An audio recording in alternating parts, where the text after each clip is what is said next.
आमची मुंबई, एक असं शहर जे फक्त शहर नाही तर खूप लोकांचे इमोशन्स आहे. मुंबई शहर खूप लोकांचं स्वप्न आहे, म्हणून तर मुंबईला स्वप्ननगरी म्हणून ओळखतात.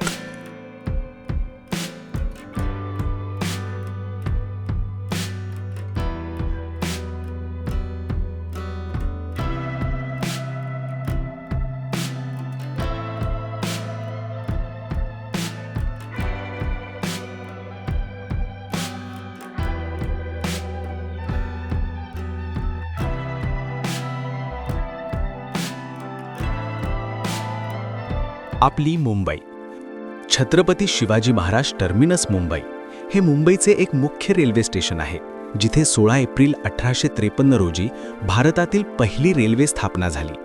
मुंबईची लाईफलाईन म्हणजेच लोकल ट्रेन. इथली गर्दी पाहून सुरुवातीला भीती वाटू शकते, पण याच गर्दीत मुंबईचं खरं टॅलेंट आणि जिद्द दिसते.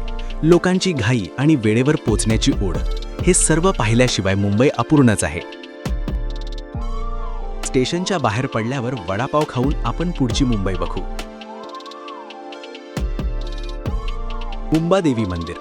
मुंबादेवीला पार्वतीचे रूप मानले जाते.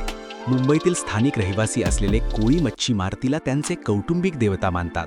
मुंबईचे जुने नाव बॉम्बे होते, जे 1995 मध्ये हे नाव स्थानिक मुंबादेवी आणि मराठी शब्द आईपासून मुंबई असे ठेवण्यात आले.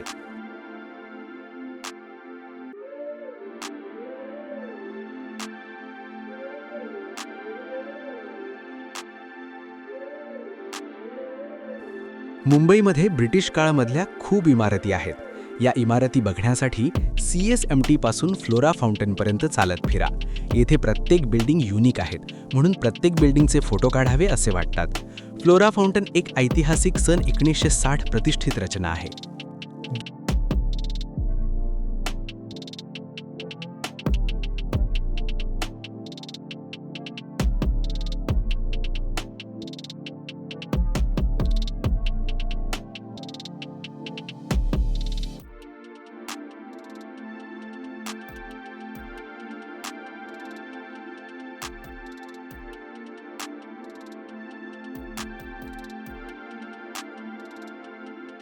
Gateway of India.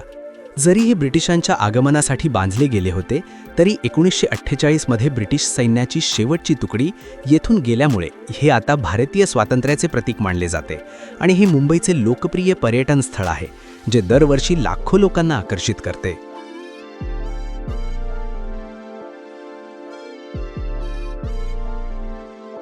Gateway of इंडियाजवळ Taj hotel आहे, ज्याची स्थापना सन 1903 मध्ये जमशेदजी टाटा यांनी केली होती.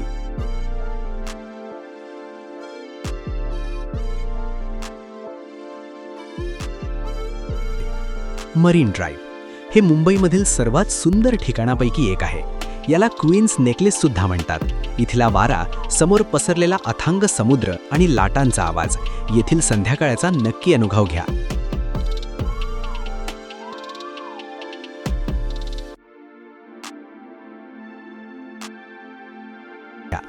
बाबुलनाथ मंदिर हे मुंबईचे सगळ्यात जुने शिवमंदिर आहे. या मंदिराची वास्तुशकला खूपच सुंदर आहे. तुम्ही कधी आलात तर गिरगाव चौपाटीजवळील या मंदिराला नक्की भेट द्या.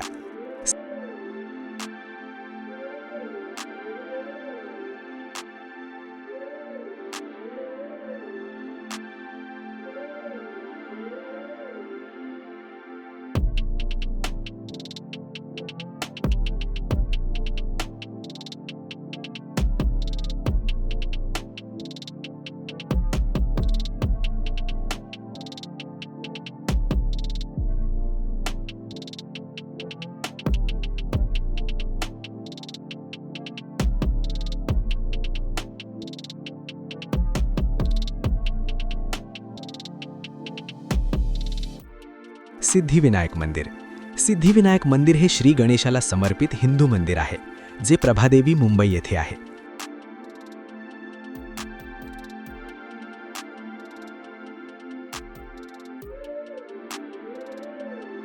तर मित्रांनो, हा होता माझा आजचा छोटासा मुंबई प्रवास. मुंबई हे फक्त शहर नाही, तर ती एक भावना आहे. तुम्हाला हा व्लॉग कसा वाटला मला कॉमेंट्समध्ये नक्की सांगा. जर व्हिडिओ आवडला असेल तर लाईक करा, शेअर करा आणि आपल्या चॅनलला सबस्क्राईब करायला विसरू नका. भेटूया पुढच्या ब्लॉगमध्ये. जय महाराष्ट्र.